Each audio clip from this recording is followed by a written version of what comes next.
Here's a quick update about what's happening on the WKR the last few weeks.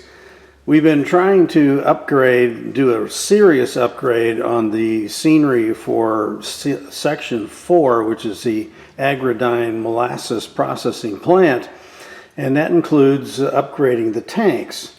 Now these are modern tanks, so they have a containment ring around them, and the one on the tan one on the right is the original tanks that I had there. They're 3-inch diameter PVC pipe.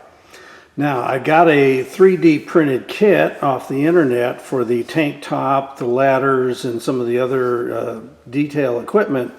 We're really kind of halfway through the project right now. But we've got the 3 tanks to replace the old ones almost complete. We're waiting on some finishing putty to fill up some seams, then we'll get them painted and get them mounted. But that in itself is going to create a few more issues. Here's the scene on section 4, the Agridine plant. And you can see the new tank is far bigger than the other 2 that are already here. So this is going to require a little rearrangement of the scenery. The smaller tanks are going to have to move to the more narrow end of the field, and we'll bring the building over and the other 2 tanks over and put these farther out there. It'll just be a little bit of arrangement to fit the space available. And we also have to put in a truck weighing scale and lay some piping. There's a lot of details to go into it, but we'll keep you up to date as far as that goes.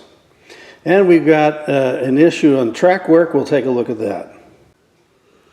Okay, we've had a switch point break, and this has kind of held up operations for a bit until we get it fixed.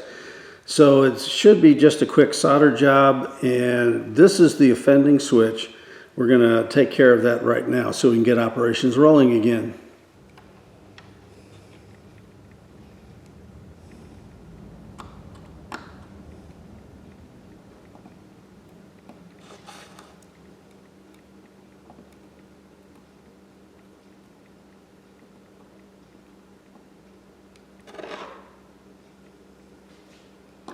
Okay, let's see if we did it right.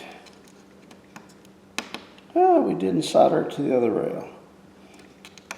Normally I don't like doing it like this up against the rail because you have a tendency to have solder flow under it and you end up soldering everything together. But I've had an issue with this one because we've been making the gap too small, so when you throw the switch it breaks it.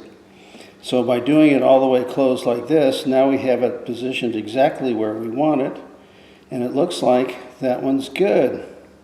Now, this is a case of the solder joint breaking, but that's far preferable to having the copper cladding pull off the circuit board tie, which means you have to replace the whole throw bar.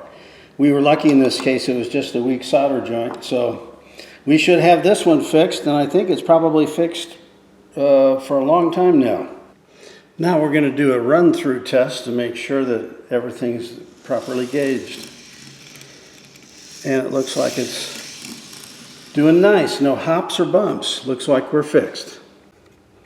One other frustrating thing we've been fighting this month is our secondary computer, which we're using for the JMRI decoder program. We've been having one issue after the other. The computer lost its hard drive, was unrecoverable, had to put in a new hard drive, had to change programming and figure out different things. But now we have it up, it's operational, and we've got our locomotives programmed to the road number instead of 03.